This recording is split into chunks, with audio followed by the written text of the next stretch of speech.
Salut, c'est Matt et dans cette vidéo, je voudrais répondre à une question qui m'a été posée sur la gestion du temps. Donc c'est encore une fois dans les exercices qu'on fait dans les premiers modules où on cherche en fait à mettre à plat notre semaine, mettre à plat tout ce qu'on fait et puis vérifier si c'est des choses importantes, c'est des choses qui devraient continuer, qu'on devrait vraiment faire, ou est-ce qu'au contraire il faut trouver un moyen soit de les éliminer, soit de les faire autrement. Et j'ai pas mal de questions de gens qui galèrent un petit peu avec cet exercice, parce que là, c'est là où on rentre dans le dur, hein, c'est là où on rentre dans vraiment le concret. Et j'ai notamment une personne qui m'a demandé et qui me dit, mais c'est quand même difficile à faire parce que moi, je gère tout, enfin comme je gère pas vraiment, je gère tout au jour le jour. Et la question, c'est comment sortir de cette gestion au jour le jour, cette gestion de tout ce qui est urgent, et arriver à finalement avoir une vision de ma semaine, avoir une vision de mon mois, et puis de pouvoir l'améliorer du coup. Et du coup, ça m'a fait penser à un petit complément que je pourrais faire là-dessus. Je crois que j'en parle à un moment dans les modules, dans les idées, dans les pistes à faire si vous êtes un peu bloqué. Mais je vais le détailler un petit peu plus ici. L'idée en fait, c'est premièrement de tout noter. De prendre une semaine, même si vous changez rien, vous changez absolument rien, vous faites comme d'habitude. Simplement, la seule chose que vous faites, c'est que vous avez tout le temps avec vous un carnet, un crayon ou votre smartphone, vous ouvrez un truc de notes et vous notez lundi, de 8h à 9h, j'ai fait ça. Alors vous le faites au fur et à mesure, parce que si vous attendez des fois même la fin de la journée, c'est déjà, on a commencé un petit peu à oublier ce qu'on a fait. L'exercice tout bête, vous notez juste ce que vous faites, sans chercher à vous dire « oh, j'aurais pas dû » ou « j'ai passé trop de temps ». On s'en fiche, vous vous en fichez complètement. Ce qu'il faut juste, c'est avoir une bonne vision de ce que vous êtes en train de faire et de comment vous dépensez votre temps. Donc surtout, vous faites aucun effort particulier. Mais vous notez tout. Le seul effort, c'est je me force à noter. De toute façon, il n'y a que vous qui allez le voir, hein, donc n'ayez pas honte de ce que vous faites, vous le faites. Mais là, vous le notez. Et du coup, vous faites ça pendant une semaine ou un peu plus si vos semaines ne se ressemblent vraiment pas du tout. Donc, si vous avez des semaines très différentes, vous pouvez le faire sur 2 semaines ou sur un mois entier. Mais là, ça risque d'être un petit peu long, un petit peu saoulant. Et simplement, une fois que vous avez terminé de faire ça, là, vous relisez pas tout, hein. Et vous prenez le temps, à la fin de cette semaine, du coup, de noter comment vous vous ressentez. Qu'est-ce que vous avez vécu pendant cette semaine? Est-ce que vous vous sentez bien, pas bien? Vous avez l'impression d'avoir perdu votre temps? Vous vous sentez débordant d'énergie? Vous vous sentez au top? Ou au contraire, vous vous sentez fatigué? Vous avez l'impression d'avoir rien fait, d'avoir couru tout? Vraiment, vous notez vos impressions, vous notez comment vous avez vécu finalement là, cette semaine dans votre souvenir. Et ça, c'est important de le faire surtout avant d'aller analyser, parce que après, du coup, ça va vous servir en motivation. Peut-être, si tout s'est bien passé, vous allez revenir sur ce que vous avez fait et vous allez essayer de comprendre, tiens, pourquoi je me sens si bien à la fin de cette semaine? Qu'est-ce que j'ai fait qui fait que je me sens si bien?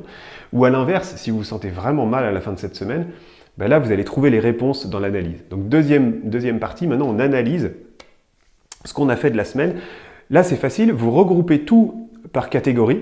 Donc vous allez voir, je sais pas moi, vous allez vous dire le lundi j'ai fait tel et tel truc pendant 2 heures, après pendant 3 heures j'ai fait un autre truc, après j'ai fait de la compta, après j'ai fait ça, après j'ai fait du reporting, après j'étais en clientèle, après j'étais, alors je sais pas, je prends un exemple commercial, ça peut être autre chose. Après j'ai étudié un truc nouveau, après j'ai dû me vérifier un truc juridique, après j'étais à un salon, après j'étais... Voilà, vous notez tout ça et vous les regroupez par grande catégorie. Est-ce que si c'est par exemple du business, est-ce que j'étais en commercial, en prospection, est-ce que j'étais en clientèle, est-ce que j'étais en train de faire ma compta, est-ce que j'étais en train de motiver mes équipes, d'aller visiter chacun de mes fournisseurs, est-ce que j'étais... Enfin, vous faites des grosses catégories et vous faites un cumul. Du coup, vous avez un cumul par catégorie, vous avez un cumul d'heures passées à chaque fois. Ensuite, vous triez ces catégories et vous les triez vous commencez par les 3-4 plus importantes, vous les mettez en premier, puis vous allez jusqu'à ce qui vous a pris le moins de temps. Et là, vous pouvez commencer à comparer les 3-4 premières, c'est là où il va falloir chercher, c'est là où il y a à gagner, hein. C'est souvent pas sur les petits trucs qui nous prennent rien du tout. Vous pouvez vérifier là, dans ce qui vous a coûté le plus de temps, est-ce que c'est vraiment des trucs si importants que ça?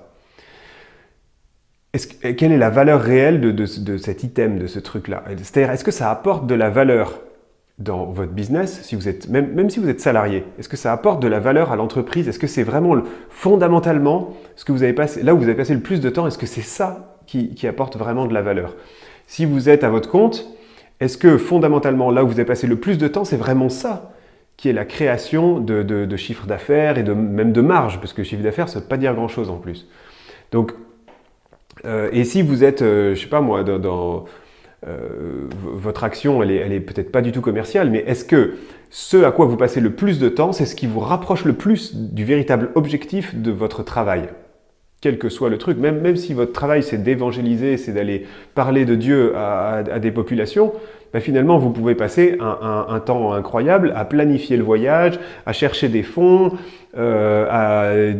chercher des partenaires, mais il n'y a toujours personne qui a parlé à la population que vous vouliez viser. Vous avez pas passé, combien de temps vous avez passé en relation avec quelqu'un? Combien de temps vous avez passé à inviter les gens? Combien de temps vous avez passé avec eux à les aider? Voilà, et là vous allez vous dire, mince, je passe la plupart de mon temps, je ne la passe pas à faire quelque chose qui pourrait apporter un résultat. Si je prends un exemple un peu plus commercial, par exemple, ça serait combien de temps je passe à faire du reporting, combien de temps je passe à préparer les rendez-vous avec les clients, combien de temps je passe à établir des devis, à faire des calculs compliqués. Et ça, vous pouvez le comparer à combien de temps je passe réellement en face d'un client.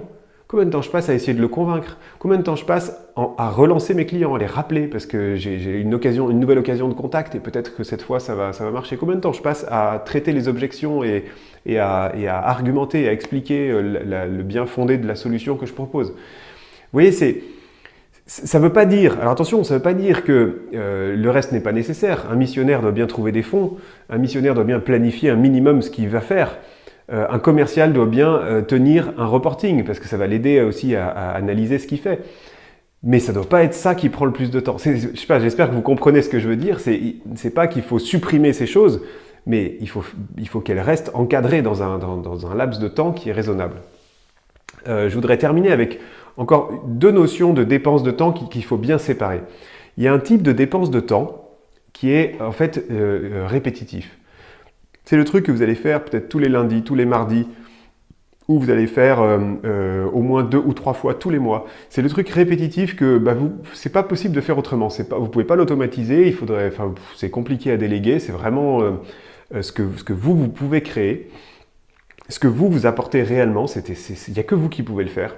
Ça, c'est très très bien de l'avoir et de le faire, de le refaire chaque semaine, chaque jour, chaque fois que ça doit être fait. Mais il y a une autre dépense qui est, déjà il y a une autre type de dépense, c'est celle que vous faites chaque semaine et chaque jour ou machin, et là, mais qui en fait n'apporte pas vraiment de valeur. Celle-là, faut l'éliminer. Celle-là, faut l'éliminer, trouver à la déléguer, trouver à faire ça à quelqu'un d'autre. C'est comme si, parce que ça, si ça vous bouffe du temps, ça vous bouffe trop de temps, c'est complètement contre-productif. Je sais pas, c'est comme si on disait, c'est comme si le boulanger il disait, cette semaine j'ai pas fait de pain parce que j'ai dû nettoyer mes fours, j'ai dû aller chercher la farine, j'ai dû renégocier le prix de la farine parce que l'autre il était quand même trop cher, puis j'ai dû réparer la caisse avec l'appareil à carte bleue parce qu'il marchait pas, et puis non. C'est pas possible de dire j'ai pas pu faire de pain à cause de tout ça, parce que sinon vous êtes mort. Sinon vous vendez plus rien, vous avez plus de clients. Donc vous voyez, il y a des choses. Par contre, se lever tous les matins à 4 heures, c'est peut-être même, je connais rien en boulangerie, moi, mais se lever tous les matins à 4 heures, tous les matins prendre la farine et l'emmener là, et puis prendre le pain et l'emmener ici, et puis le mettre au four pendant 1 heure, et puis ensuite reprendre. Ça, oui, ça c'est la valeur ajoutée du boulanger, c'est ce qu'il peut créer, c'est ce qu'il peut faire. Et c'est ce qu'il doit faire, et il n'y a que lui qui peut le faire. Mais le reste, il y a des trucs, faut arrêter. Bon, j'espère que vous comprenez. Et là, il y a une dernière catégorie de dépenses de temps que vous pouvez tout à fait assumer, mais là c'est volontaire, c'est dépenser beaucoup de temps, des fois, c'est un peu ce que vous faites là avec cette formation sur la gestion du temps, c'est dépenser du temps à trouver un moyen d'en économiser après. C'est-à-dire dépenser du temps à vous dire, mais comment on pourrait faire ce truc-là mieux? Comment je pourrais organiser ce truc-là mieux pour que ça me coûte moins de temps à l'avenir? C'est-à-dire vous pouvez des fois passer jusqu'à plusieurs jours ou vraiment plusieurs heures à réorganiser votre système, votre flow de travail quotidien, le réorganiser pour que vous économisiez à l'avenir.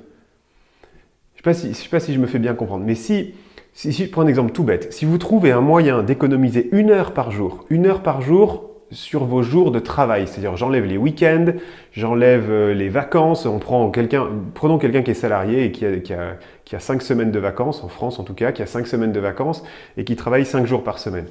Vous économisez une seule heure par jour. Vous avez déjà calculé combien de temps vous gagnez? Une heure par jour, ça fait plus d'1 mois de travail. Un mois de travail classique, avec les week-ends et tout ça. Hein.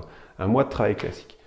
Donc vous imaginez, je faisais il n'y a pas très longtemps une série sur la gestion de carrière. Imaginez que vous êtes salarié, comme tous les autres salariés de votre boîte, sauf que vous, en fait, vous avez trouvé le moyen, juste un moyen d'économiser une heure par jour. Ben, c'est comme si vous travailliez, vous, 1 mois de plus que tous les autres. C'est-à-dire que vous travaillez 13 mois alors que les autres, ils travaillent que 12. Vous ne croyez pas que vous allez faire plus de choses que les autres? Vous ne croyez pas que ça va se voir, que vous bossez 1 mois de plus? 1 mois de plus! Je ne sais pas si vous vous rendez compte.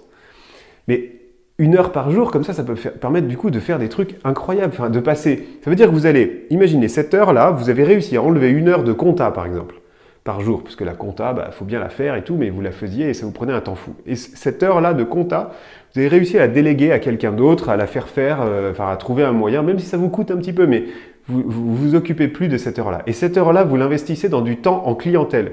Vous l'investissez dans du temps en prospection de nouveaux marchés. Ne croyez pas, ça veut dire qu'au final de l'année, il y a 1 mois entier de plus passé à l'activité la plus rémunératrice pour votre entreprise. Vous ne croyez pas que ça va marcher?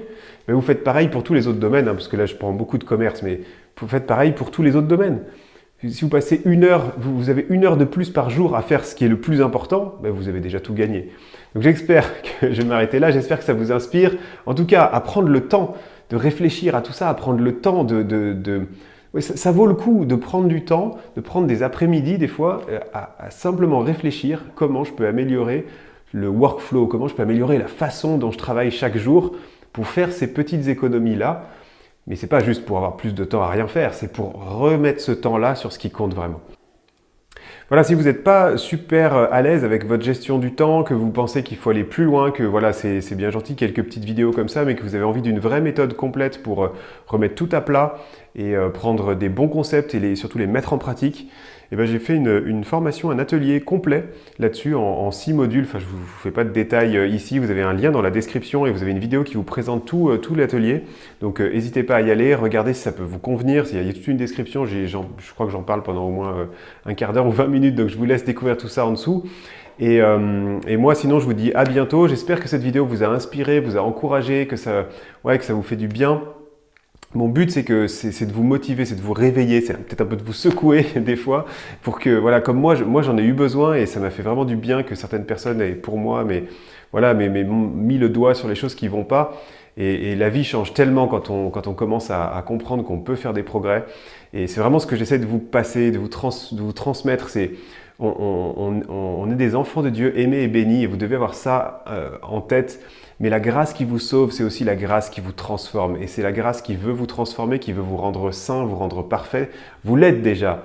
Mais Dieu, Dieu, dans son action, veut vous transformer, veut que vous lui ressembliez de plus en plus de gloire en gloire, et y compris dans votre gestion du temps, comme dans plein d'autres domaines dont on parle dans d'autres vidéos. Mais en tout cas, c'est ce que j'essaie de vous transmettre.